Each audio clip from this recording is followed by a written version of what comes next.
This channel is supported by TrueFire. TrueFire is an online library of lessons from some of my favourite players. There's thousands of lessons on there.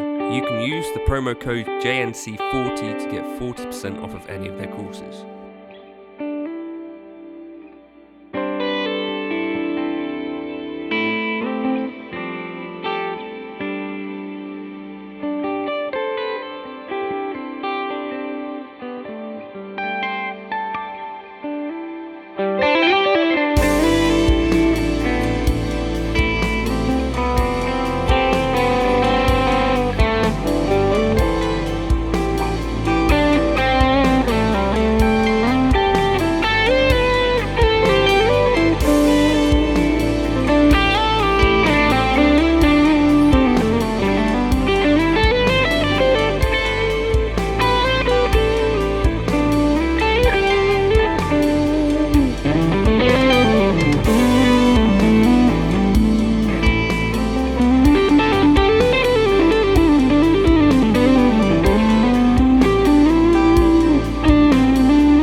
So I wanted to do kind of a follow-up on the Gibson Les Paul. So my journey with the Les Paul has been something I've shared on the channel a little bit. At one stage when I was younger, I really thought that I would be a Les Paul player because I was a Thin Lizzy fan, a Gary Moore fan, specifically those two entities. And, you know, those were my guitarists that I grew up listening to and trying to emulate.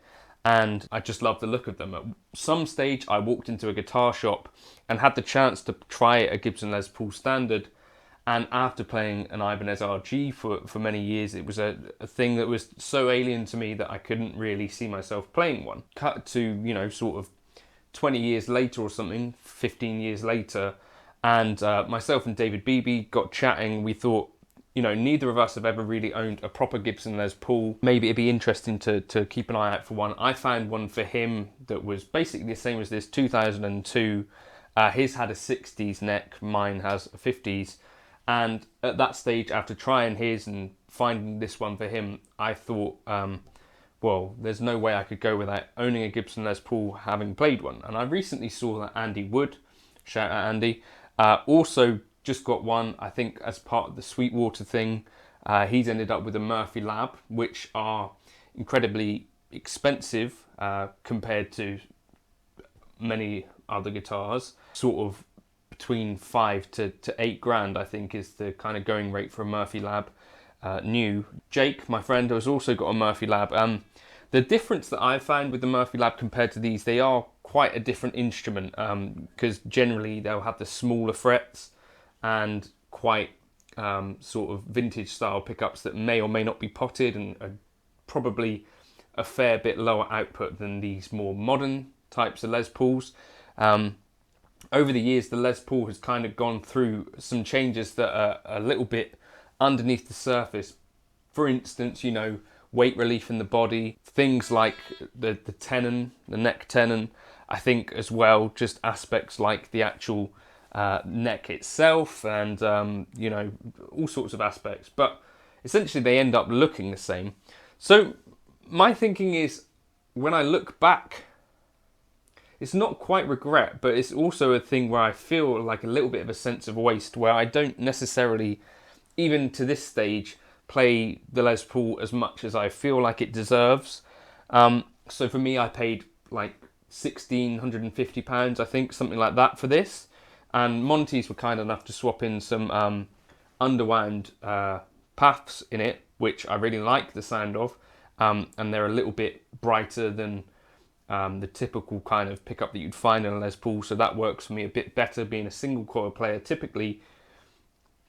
But I just can't find it in myself that this feels like my voice, if that makes sense. Like, I feel like the Stratocasters that I play feel like home, and then this feels like, I don't know, sort of like a holiday home, if you can imagine someone who could afford one of these days. One of those, I mean. You know, somewhere that you can go for a bit, but you're probably fairly glad when you come back home, if that makes any sense. You know, like, it plays really well. I did think that the neck join would be a bigger issue than it has ended up being for me.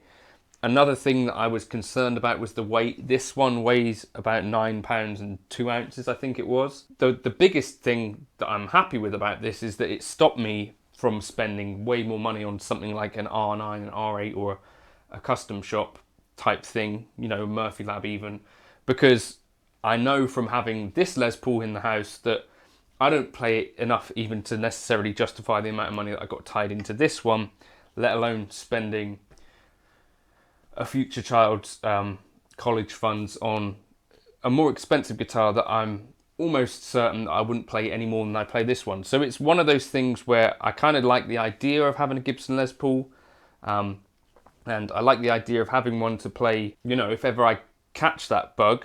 But it turns out that I don't catch that bug as much as I kind of thought I would when I was caught up in it. So I think it'd be interesting to see.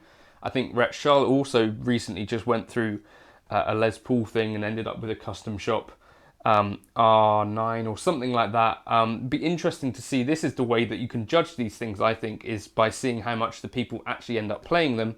And if you look on my channel, you know, the hundreds and hundreds of videos that I'll have uploaded between March and now, I'd be surprised if there was as much as 20 appearances of a Les Paul. And this is one thing that I think you could use potentially if there are people that are kind of active on social media and stuff. You can kind of get a sense for what they really like by what they actually play, I think. So for me, you can clearly see that I can't really get away from the blue K-Line Strat. As much as I could dabble in these other instruments and play around with them, there is one guitar that feels like home. And I just don't think for me it's ever going to be a Les Paul, although this one has successfully cured me of gas for Les Pauls, I have to say, because this one is plenty good enough for me. Didn't cost as much as a more expensive one, obviously. I think sounds really good, and when I do want to scratch that Les Paul kind of itch, I've got that in the house to go to, and it's a nice to have rather than a need to have, I think you'd have to call it, for me at least. So let me know your thoughts. At the time, I think some people kind of like the way that a Les Paul makes me play. I don't know if that's still the case. Do you want me to try and play it a bit more? It's the thing that I feel like I can get into a bit, but again, it just feels a little bit too far away from my normal Strat experience to feel truly comfortable on it. It's a bit of a weird thing, but maybe that's a good thing anyway. Let me know your thoughts in the comments. Have you ever been able to successfully kind of make this transition from being a one type of guitar person towards another? Do you straddle both worlds? I see it all the time, you know, people say, I tried this guitar, but I'm just a telly man, or I tried this, but I'm just a Strat man. Is it possible to straddle those universes? You let me know your thoughts in the comments if you want. And I'll catch you in another video soon. The preset I used at the start there was Vauxhall AC15 3.5, and then the Eric Lead 3.5 preset.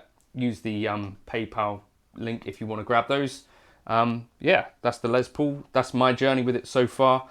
I've had it for nearly 6 months and not played it necessarily as much as I thought I would when I was deep in that gas thing. And I think maybe That 6 months period is where you really find out whether you've gelled with an instrument or not. You know, 1 day is too short. I think 1 month potentially is too short, but by 6 months, I think you can have a good idea about whether you get on with an instrument or not. Also, what other good thing about this prompted me to sell the PRS DGT, which I never really got on with. At least I know that I prefer this to that, and so the money from the PRS DGT, selling that, I ended up with sort of £1,000 in my pocket after buying this instead, because the DGT sold for way more than you can pick up one of these for. So every cloud